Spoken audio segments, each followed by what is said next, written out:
Lexmoto Venom SK125-22, and we have a service light.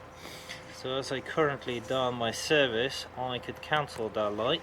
To do that, you have to come from your main mileage, which is my one is 12 miles so far, into your trip mileage, and then press R button for a little bit longer. So let's hold that R button there. The mileage should change to 0, and now press M button for 5 seconds or so. Let's see what that will do. There you go, it's been gone. So all we have to do just to press the M button once you're on your trip mileage, and the service light will disappear.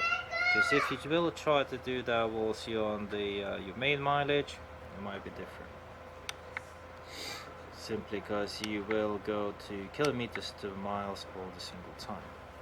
And that's Lexmoto SK125-22 Venom, how to make your service light disappear.